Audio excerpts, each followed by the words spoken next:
vez se han preguntado a qué se debe la gran disparidad de resultados y desempeño entre una persona y otra?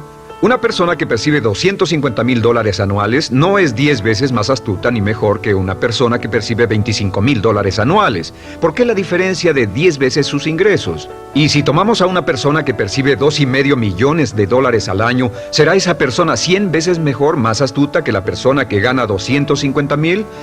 Imposible. En un estudio reciente de coeficiente intelectual probaron a 1,000 personas de una cierta población y llegaron a la conclusión de que la mejor persona entre los 1,000 solo era 2,5 veces más astuta que la persona de menor coeficiente intelectual. Solo 2,5 veces la disparidad, y tal vez eso sea con toda la población. ¿A qué supone que se debe la diferencia? Al hablar de potencial humano, llegamos a una fórmula que deduje hace algunos años. Tal vez eso lo explique un poco. La fórmula comienza con lo que llamamos AI, o sea, atributos innatos, las cualidades, la inteligencia, la habilidad, el temperamento, cosas con las que se nace que no pueden cambiarse mucho. Además de los atributos adquiridos. Estos atributos son muy importantes, son su educación, su capacitación, sus capacidades, su experiencia, conocimiento, sabiduría, etc., multiplicado por A, que su actitud es igual al potencial humano individual o al desempeño humano individual o resultados individuales humanos. Ahora, de estos tres, los atributos innatos se traen desde el nacimiento. Los adquiridos pueden cambiarse, pero se necesita cierto tiempo para ello, aunque a veces cambiamos muy rápidamente. Cierta información valiosa puede cambiar dramáticamente su eficacia, pero las actitudes pueden aumentarse o disminuirse dramáticamente en segundos. Cada vez que mejoramos nuestra actitud, multiplicamos todas nuestras capacidades. Una actitud ha sido llamada acertadamente el lenguaje más importante del ser humano, la palabra más importante del idioma en el humano. Todo lo que hacemos en la vida, según un estudio en Harvard entre estudiantes ejecutivos, será en un 85% de actitudes. Un 85% de su éxito estará determinado por su actitud. Eso significa que está determinado por cuán positivo o cuánta actitud mental positiva se tenga. Las personas con actitudes mentales positivas tienden a avanzar más rápidamente, se mueven hacia la cima en organizaciones valiosas, ganan más dinero, sacan más satisfacción de la vida. Una actitud mental positiva no significa que baile por las calles y arroje flores. Solo significa que tome una actitud constructiva en general o se aproxime hacia su trabajo, su vida, sus problemas, relaciones, etc. Según el informe Cox de las empresas americanas, según la revista Success, un 85% o más de todo lo que se logra se debe a la actitud. Y la pregunta es, ¿de dónde vienen las actitudes? Las actitudes vienen de las expectativas. Muy simple, ya hablamos de eso. Y una forma muy poderosa de mejorar su actitud instantáneamente es decir, aunque no lo crea, pienso que algo maravilloso va a ocurrirme hoy. Como dijimos antes, nuestras expectativas sobre los desenlaces determinan nuestra actitud. Si espera que las cosas salgan bien, tendrá una actitud positiva. Si espera que salgan mal, tendrá una actitud negativa. Y lo maravilloso es que podemos fabricar nuestras expectativas. Podemos esperar lo que deseamos. Podemos esperar cosas buenas, cosas malas, y no nos decepcionaremos. ¿De dónde surgen nuestras expectativas? Nuestras expectativas surgen de nuestras creencias y de nuestros valores. Son el centro de los factores motivacionales de nuestra personalidad, nuestras creencias, y esto nos conduce a un entendimiento del potencial humano. Significa básicamente que nuestra actitud es una expresión externa de lo que está ocurriendo internamente, y esto es consistente con las leyes mentales. Con respecto a las creencias, cada uno de nosotros tiene muchas creencias en el fondo que los psicólogos llaman los conceptos propios. El concepto propio, o su descubrimiento, es considerado por muchos como el logro único y más importante para comprender el desempeño humano en el siglo XX. Yo estoy de acuerdo. El concepto propio es como, si queremos usar una analogía militar, el centro de mando. O si queremos usar una analogía técnica, es el programa central de su computadora básica. Es un grupo de creencias, valores, actitudes, sentimientos, ideas, etcétera, almacenadas en el fondo de nosotros y son el resultado de casi todas las experiencias que hemos tenido en la vida. Y algunos investigadores dicen que el concepto propio comienza a formarse aún antes del nacimiento, pero el concepto propio, una vez colocado, Precede, predice y determina sus niveles de eficacia y desempeño en todas las áreas de nuestra vida. El concepto propio se convierte en el centro de mando o el programa maestro. El concepto propio de este grupo de creencias determina lo que dirá, lo que hará, cómo actuará, cómo se siente y reacciona, etc. ¿Qué significa esto? Significa que todas las mejoras en su vida externa, todos los cambios en su realidad comienzan con un cambio en su concepto propio. Les voy a explicar lo que significa. Esta es una gráfica muy simple. Hablamos de potencial humano y decimos que la persona promedio usa un 10% o menos de su potencial. Según investigaciones, tal vez es mucho menos. El Instituto Stanford Brain en Santa Clara, California, estima que tal vez se aproxime a un 2%. Seremos generosos y diremos que la persona promedio usa un 10%. Significa que en los mejores casos, la mayoría, como usted o yo, no usamos un 90% de nuestro potencial. Uno de los mejores filósofos, Oliver Wendell Holmes, dice que la tragedia de la persona promedio es que llegan a la tumba con su música aún por dentro. Aún están funcionando con mucho menos de su potencial total. Y esto es el potencial humano. Sabemos que existe una relación directa entre el potencial humano y el concepto propio. Pero como nuestros conceptos propios o nuestras estimaciones de nosotros mismos generalmente son mucho menores de lo que debieran ser, nuestro nivel de desempeño y eficacia también es menor. Sabemos que nuestro concepto propio es altamente subjetivo. ¿Qué significa esto? Significa que el concepto propio, lo que pensamos que es cierto sobre nosotros mismos, no está basado en la realidad, está basado en información que hemos tomado y aceptado como cierto, hasta el grado en que creemos lo que sea de nosotros mismos y se vuelve cierto para nosotros porque actuamos de una forma consistente con ello. Algunas personas que leen sus horóscopos y creen en horóscopos predicen su futuro. Hay algunas personas que toman la crítica y las opiniones de otros a quienes ni siquiera respetan y hacen suyas esas ideas, dando un resultado muy negativo. Lo que piense, lo que acepte como cierto, se vuelve cierto para usted. También sabemos que como adultos tenemos una variedad de conceptos propios. Tenemos un concepto propio de cómo vestirnos, cuánto pesamos, lo que comemos, lo bien que podemos hablar en público, qué tipo de padres somos, qué tipo de hijos somos con nuestros padres, qué tipo de esposo o esposa somos, qué tipo de amante, de conductor. Lo interesante de manejar es que todos los hombres tienen un concepto muy positivo con respecto a esto. Las mujeres no entienden esto, pero los hombres nacen con un genio inherente para manejar. Todos los hombres son choferes excelentes. Si no lo creen, todo lo que tienen que hacer las mujeres que están viendo esto es pensar en la última vez que trataron de corregir la forma de conducir de un hombre y recordarán que no obtuvieron buenas respuestas. ¿Cómo respondemos ante alguien que desafía nuestro concepto propio, sugiriendo que no somos las personas que pensamos ser? Estamos a la defensiva, nos enfadamos, nos irritamos, es difícil que nos traten. Tenemos un concepto propio de lo creativos que somos, lo inteligentes, lo rápido que leemos, lo bueno que somos en los deportes, y si practicamos una gran variedad de ellos, tenemos un concepto propio para cada uno de ellos. Tenemos un concepto propio de lo bien que cocinamos, de lo bien que educamos a nuestros hijos, de lo bien que limpiamos nuestra casa, los autos que manejamos, etc. Y también de lo que valemos por lo que ganamos. Es muy interesante saber que nunca ganamos más del 10% de nuestro concepto propio en ingresos. Nuestro concepto propio determina nuestro nivel de ingresos. Este nivel de concepto propio se llama zona de confort. Y aunque querramos más dinero, veremos que la tendencia humana natural de todas las actitudes es luchar por lograr entrar a la zona de confort y luego quedarnos ahí.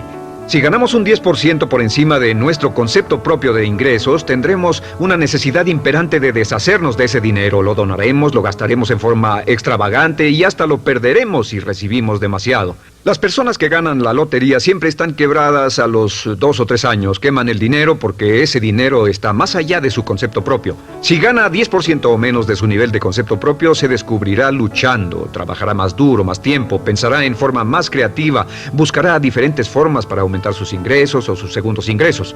La única forma de mejorar cualquier parte de su vida, incluyendo sus ingresos, es aumentando el nivel del concepto propio de sus ingresos, comenzando a pensar en usted como si estuviera ganando más dinero. Si quiere bajar de peso, la única forma en que podrá lograrlo es pensando en que está delgado. Piense en usted mismo como una persona más delgada. Si quiere volverse una persona más popular, más amorosa, más feliz o más sana, comience a pensar una y otra vez en esas cosas hasta que se vuelvan parte de su nuevo concepto propio. Hablaremos de eso más adelante. Es una parte esencial de la programación de su mente hacia el éxito. Su concepto propio global está determinado por el promedio de sus conceptos propios en las áreas que considere importantes. Ahora, su concepto propio está formado de 3 partes críticas. La primera parte del concepto propio es el ideal propio. El ideal propio es la persona que más desearía ser, es su idea de lo que constituye un ganador, es su visión ideal de lo mejor que puede ser usted. Nada más, una de las cosas que sabemos de las personas con éxito es que las personas con éxito tienen ideales propios muy claros, ideales claros de quién quieren ser en el futuro. Las que no tienen éxito tienen ideales muy vagos. El número 2 es la autoimagen. La autoimagen es como un retrato de cómo se ve a sí mismo y lo que piensa de sí mismo. La autoimagen es el espejo interno, es como se percibe a sí mismo ahora en su desempeño actual, en forma cotidiana. La tercera parte es su autoestima. Su autoestima es cómo se siente consigo mismo. Cómo se siente consigo mismo es la fuerza motriz, el motor, la fuerza poderosa dentro de su subconsciente. Es la fuerza de energía dentro de su concepto propio y determina casi todo lo que le pasa. La mejor definición de autoestima es cuánto se agrada a sí mismo. Cuánto se agrada a sí mismo como esposo, cuánto se agrada a sí mismo como empleado, cuánto se agrada a sí mismo como jefe, como inversionista, como orador profesional, como atleta, etc. Según se agrade a sí mismo, su nivel de autoestima, su sentimiento emocional global respecto a cualquier área de su vida determina su desempeño y su eficacia en dicha área. Lo sorprendente es que se convierte en lo que piensa, su concepto propio es maleable, su autoestima puede formarse repitiendo una y otra vez, me agrada mi persona, me agrada mi persona, me agrada mi persona. Me agrada mi persona, me agrada mi persona, me agrada mi persona. Entre más se repita, me agrada mi persona, me agrada mi persona, entre más lo repita una y otra vez, más crecerá su autoestima y entre más crezca su autoestima, más crecerá su concepto propio global. Cuando crezca su concepto propio global, su desempeño será mejor en todo lo demás que emprenda. Cada vez que diga, me agrada mi persona, me agrada mi persona, me agrada mi persona, me agrada mi persona, me agrada, será como bombearse psicológicamente. Todo lo que pase que haga que su autoestima suba, hará que se comporte mejor. Todo lo que haga que su autoestima baje, hará que se comporte peor, que cometa errores, que sea infeliz, etc. Un punto crítico de agradarse a sí mismo, sobre autoestima y agradarse a sí mismo, es que, número 1, nunca puede querer a nadie más de lo que se quiere a sí mismo. Que su nivel de autoestima es determinante de la calidad de relaciones que tenga con los demás. Y número 2, es que nunca puede esperar que nadie más lo quiera o respete más de lo que se respeta a sí mismo. Cuanto se agrade o se respete a sí mismo, determina sus actitudes hacia usted. Todas las escuelas de psicología actualmente están de acuerdo en el hecho de que depende de lo que usted realmente se quiera y se respete a sí mismo como un ser humano valioso e importante, tiene efecto sobre todo lo que le pase. Cuánto se agrade a sí mismo y lo que puede hacer es mejorar su autoestima diciendo me agrada mi persona, me agrada mi persona, me agrada mi persona, me agrada mi persona. Y esto nos lleva a la pregunta, ¿de dónde viene el concepto de autoestima? Y descubrimos que el concepto propio es maleable, puesto que no nace con este concepto propio, no nace con ninguna idea sobre sí mismo, no nace con autoimagen ni autoestima, nace en cierto modo como potencial propio. Es la mejor forma de plantearlo. La persona promedio llega al mundo como potencial puro. Y no tiene el concepto propio de que todo lo que es ahora, todo sentimiento que tiene, toda actitud o valor, tuvo que aprenderlo en el transcurso de su vida. También sabemos que el niño llega al mundo con una necesidad imperante de amor y contacto. Y como una gran cantidad de investigaciones lo indican, necesitamos mucho amor y contacto durante toda nuestra vida, pero en especial durante nuestros años de formación, porque de niños aprendemos quiénes somos, cuánto valemos, si somos importantes, inteligentes, amorosos, chistosos.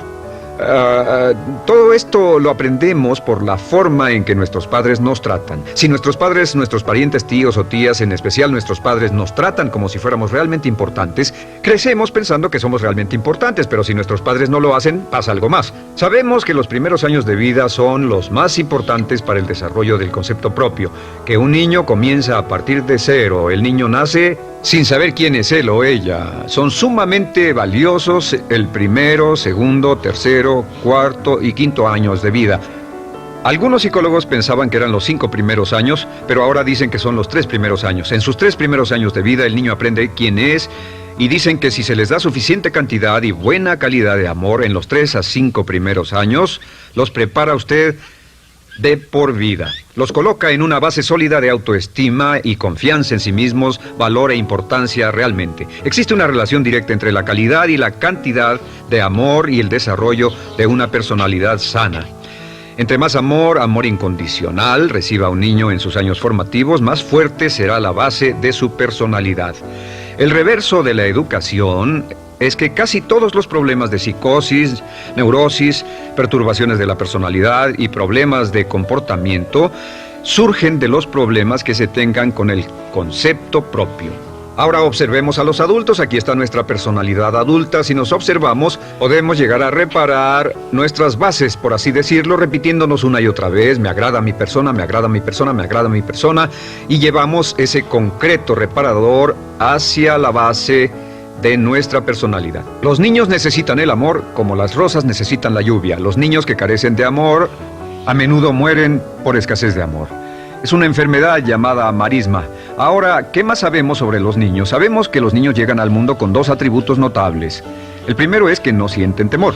Los niños nacen sin temores. No temen a nada excepto a caerse y a los ruidos fuertes. Y esto se expresa en sus actitudes: yo puedo. Los niños llegan al mundo pensando que pueden hacer cualquier cosa, y quien haya criado a un niño hasta la edad de 3, 4 o 5 años sabe que debe pasar esos primeros años evitando que se maten, porque son como pilotos japoneses, porque no le tienen miedo a nada. Su segundo atributo es que llegan al mundo totalmente espontáneos. Dicen lo que quieren, hacen lo que quieren, son totalmente desinhibidos. Totalmente. Ellos no temen hacer nada de lo que desean, y esto se expresa en su actitud: no quiero. No tengo que hacerlo. Si ha tratado de controlar a un niño, lo habrá visto. Lo primero que dicen cuando comienza a darle órdenes, lo primero que aprenden es: no tengo que hacerlo. Claro, a veces cambiamos sus mentes de una u otra forma, pero estos son los dos atributos con los que los niños llegan al mundo. Llegan al mundo sin temores y desinhibidos. ¿Qué significa esto? Significa que nuestro derecho innato natural es no ser temerosos y ser desinhibidos. Y solo cuando podemos crear la misma situación en nuestra vida adulta, cuando no tememos y somos desinhibidos, nos sentimos a gusto con nosotros mismos. Las mejores organizaciones, las mejores compañías son las que crean un ambiente donde nos sentimos sin temores y sin reservas para ser nosotros mismos y para hacer lo mejor de nosotros. Al crecer descubrimos que los niños aprenden de dos maneras. La primera es por imitación. Imitan a uno o a ambos padres, en especial al padre dominante. Algunas veces el padre dominante cambiará cuando crezca el niño, y a veces los niños imitan al padre, a veces a la madre, pero aprenden por imitación. Muchas características y hábitos que tenemos como adultos los aprendimos de nuestros padres. ¿Alguna vez ha tenido la oportunidad, ha tenido la ocasión de gritarle o reñirle a uno de sus hijos? Verá que le dice las mismas cosas que le dijo su padre a usted cuando era niño. Así que imitamos. A veces imitamos su caminar, a veces su forma de hablar, a veces imitamos sus valores, sus creencias, etc. Aunque esos valores y esas creencias no tengan ningún valor. ¿Por qué? Porque nuestros padres eran así cuando nosotros éramos niños. La segunda forma en que aprendemos es pasando de la incomodidad, lo que no se siente bien, hacia la comodidad. Freud llamó a esto el principio del placer. O sea que nos movemos hacia aquello que nos hace sentir cómodos, lo que nos da placer, lo que nos hace sentir bien con nosotros. Nos movemos de la incomodidad hacia la comodidad. Así es como aprendemos a no mojar el pañal, por ejemplo. Sabemos que no es agradable caminar con popó o pipí en nuestros pañales. Vemos lo que hacen nuestros padres, vemos lo que nuestros parientes hacen y decimos: estas personas no hacen lo que yo. Así aprendemos a caminar y lo demás. Así que de la incomodidad hacia la comodidad. Durante toda nuestra vida, por cierto, así es como aprendemos. Imitamos leyendo lo que otras personas hacen, estudiando libros y en el trabajo, imitamos cuando vamos a la escuela, y hacemos lo que nos da resultados positivos, lo que nos da refuerzos positivos, y hacemos cada vez menos las cosas que nos causan incomodidad o dolor. Ahora, muy temprano en la vida, como equivocación o como resultado de una equivocación que los padres cometen en la crianza, los niños comienzan a aprender hábitos y patrones negativos. Los patrones y hábitos negativos tienen sus raíces principalmente en la crítica destructiva. La crítica destructiva comienza muy temprano en la vida, a veces en los primeros meses. Y la crítica destructiva la usan los padres para dirigir y controlar a sus hijos. Desafortunadamente, tiene un efecto muy peligroso y dañino sobre nosotros, ya que la crítica destructiva tiende a minar la integridad de la personalidad del niño. Muchos de nosotros, incluyéndome a mí y a muchos de ustedes, nos hemos visto minados y heridos por la crítica destructiva más que todas las guerras en la historia. Ahora, como resultado de la crítica destructiva, comenzamos a desarrollar hábitos y patrones negativos. Los patrones de hábitos negativos son respuestas condicionadas hacia los estímulos. Los patrones de hábitos negativos se desarrollan en los inicios de la vida. Se desarrollan como resultado de una repetición del temor y el dolor una y otra vez. Se desarrollan como resultado de la crítica destructiva, el castigo físico, etc. En los inicios de la vida comenzamos a desarrollar dos manifestaciones que nos persiguen durante toda nuestra vida y más que ninguna otra cosa inhiben nuestro potencial. La primera es la llamada patrón de hábito negativo inhibido. El patrón de hábito negativo inhibido se aprende cuando al niño le dicen una y otra vez no. Aléjate de ahí, no toques eso, y se le castiga. Cuando el niño intenta algo nuevo, o se involucra con algo, o huele algo, o derrama algo, o rompe algo accidentalmente, el padre estalla y se enfada mucho. Como ven, el niño está impulsado por la curiosidad insaciable de explorar su mundo.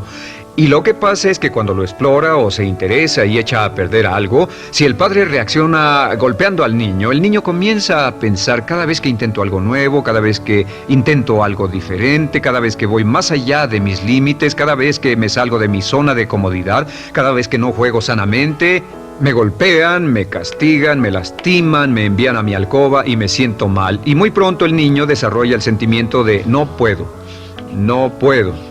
No puedo. Cada vez que trato algo diferente, me castigan. No puedo, no puedo, no puedo. Es como la respuesta de Pavlov. Pavlov sonaba la campana y le daba de comer a un perro, y el perro salivaba y Pavlov alimentaba al perro. Mientras sonaba la campana, el perro salivaba y siguió haciendo eso, y después Pavlov solo sonaba la campana y el perro salivaba. Lo que pasa en la vida adulta es que esto crea lo que llamamos temor al fracaso.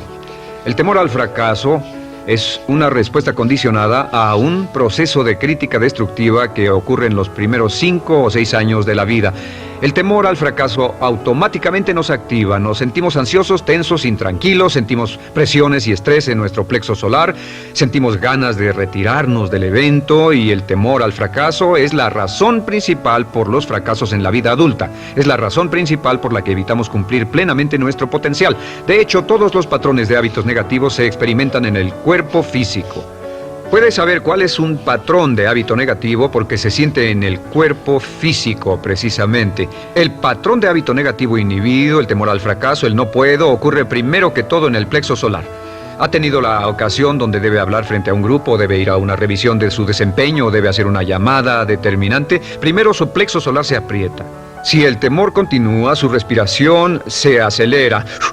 Su corazón comienza a latir apresuradamente, su frecuencia respiratoria aumenta y le duele la cabeza como migraña en la parte frontal, su garganta se le cierra y no puede hablar y se le seca la boca por completo, y como se pone tan tenso y asustado, va corriendo al baño.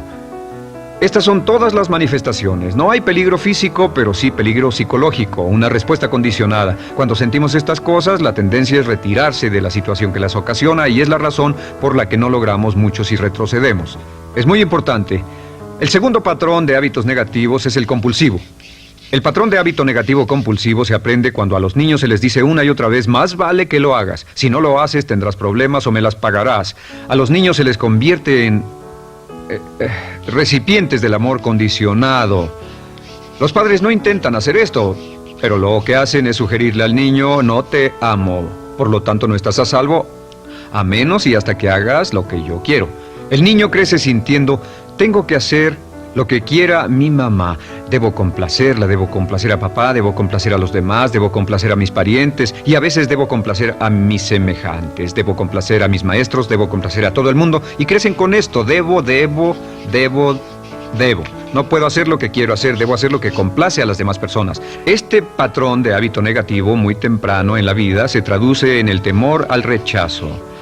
El temor al rechazo lo experimentan los hombres como adultos como un comportamiento tipo A. Hablaremos del comportamiento tipo A posteriormente. El comportamiento tipo A es una necesidad compulsiva o excesivamente compulsiva de complacer de algún modo a alguien sin normas de comportamiento, prácticamente sin pensarlo. El temor al rechazo nos impulsa, nos hace muy sensibles a las necesidades de los demás. Hacemos cosas que otras personas quieren, no hacemos lo que nosotros queremos. Siempre estamos tratando de complacer a los demás. Tenemos preocupaciones o nos importan las opiniones, sentimientos y actitudes de otros hasta el punto donde ocultamos nuestras necesidades. El temor al rechazo se siente en la columna del cuerpo. Se divide el cuerpo a la mitad y se siente hacia abajo en la mitad posterior del cuerpo. El primer lugar donde comienza a sentirse el temor al rechazo es generalmente en los hombros y el cuello. Nos sentimos entumidos, duros, tensos. Cuando tenemos mucho que hacer sentiremos un estrés tremendo en la columna. Los músculos se estiran en la parte posterior. A veces se manifestará como flebitis y venas varicosas y a menudo nos darán dolores de cabeza en la parte posterior de esta porque las arterias carótidas que llevan la sangre hasta la cabeza, los músculos a su alrededor se contraen y la cantidad de sangre que fluye hacia la cabeza fluye más lentamente y se siente un terrible dolor de cabeza en la parte posterior. Estos dos temores, los patrones de hábitos negativos compulsivos, el compulsivo y el inhibitorio, son resultado de la crítica destructiva, el gran destructor de la personalidad que nos persigue durante toda la vida. Y lo maravilloso de todo esto es que como son patrones de hábitos aprendidos, podemos olvidarlos. Podemos acabar con el temor al fracaso que nos detiene. Podemos acabar con el temor al rechazo que hace que hagamos cosas que complacen a los demás en vez de complacernos a nosotros, trabajando con nuestra propia autoestima. Porque existe una relación inversa entre la autoestima y el patrón de hábitos negativos. Porque entre más se agrade a sí mismo, menos teme al fracaso. Entre más se agrade a sí mismo, menos teme al rechazo. Entre más se agrade a sí mismo, menos temerá a cualquier cosa. Y si sigue repitiendo, me agrada mi persona, me agrada mi persona, me agrada mi persona una y otra vez, si sigue diciendo esto, con el tiempo su autoestima sube más y más y más y más y sus temores desde luego bajan. Cuando su autoestima sube, sus temores van en dirección opuesta. Ahora, ¿cómo enfrentar la crítica destructiva si debe criticar a otras personas? Pues eso es muy simple. Muchos padres nos han preguntado eso. ¿Cómo se controla a los niños? Una de las claves para controlar a los niños es dirigirlos para que hagan algo constructivo en lugar de hacer algo destructivo. Otra cosa que debe recordarse es que lo que quiere hacer es que quiere dar una crítica informativa, crítica constructiva, lo que significa que se les dice a los niños lo que pueden hacer o a los adultos lo que pueden hacer mejor. Todo el propósito de dar retroalimentación de cualquier tipo es mejorar el desempeño. Si es padre o si es jefe o si es una persona en una relación, si una persona está haciendo algo malo o inadecuado, todo el propósito de darles cualquier tipo de retroalimentación es para que puedan hacerlo mejor. Sin embargo, existe una relación directa entre la autoestima y la crítica destructiva. Cada vez que se critica a una persona, su autoestima baja. Y cada vez que su autoestima baja, su habilidad para desempeñarse baja. Si critica a una persona en forma destructiva demasiado tiempo, llegará a un punto donde no intentarán nada. Se convierte en lo que llamamos hipersensible. Un adulto hipersensible es aquel que no puede aceptar críticas de nadie. Un adulto hipersensible es una persona que está muy tensa, ansiosa, si siquiera sugiere que no está haciendo lo correcto. Si trata con un adulto hipersensible, la clave es sentarlo y recordar 4 cosas. Número 1, comenzar con alabanzas. Número 2, proteja la autoestima de la persona a toda costa. Número 3, discuta el desempeño y no a la persona. Hable del comportamiento más que de la persona. Y número 4 es enfocarse hacia el futuro en vez de en el pasado. Enfóquese hacia lo que va a hacerse en forma diferente en el futuro en vez de lo que pasó en el pasado. ¿Por qué? Una razón muy simple, porque una persona no puede controlar el pasado. Al no poder controlar el pasado, cualquier crítica de lo que han hecho en el pasado les da un estrés tremendo y frustración. Así que en resumen, la clave del éxito en la vida es una actitud mental positiva. Una actitud mental positiva se basa en expectativas de éxito, de una serie de expectativas positivas. Esa serie de expectativas positivas se basa en sus creencias y en su concepto de sí mismo. El centro de su concepto propio que determina su eficacia en la vida es su autoestima, y su autoestima se mide por cuanto se valore a sí mismo. Las dos cosas que nos frenan más que nada son el temor al fracaso y el temor al rechazo. Y uno de nuestros secretos centrales de éxito es este: Conviértase en un organismo generador de autoestima perpetua. Haga continuamente cosas para usted mismo, hacia sí mismo en su vida, que hagan que se agrade a sí mismo, que se ame, que se acepte, que se respete, que hagan que se sienta fantástico con usted mismo. Si es un jefe o un padre, no olvide que la clave para el máximo desempeño en su hogar y en su trabajo es hacer que las personas se sientan maravillosamente consigo mismas. Entre mejor se sienta consigo mismo y más se agrade, más probable será que logre que las personas a su alrededor lo quieran, lo acepten, lo respeten,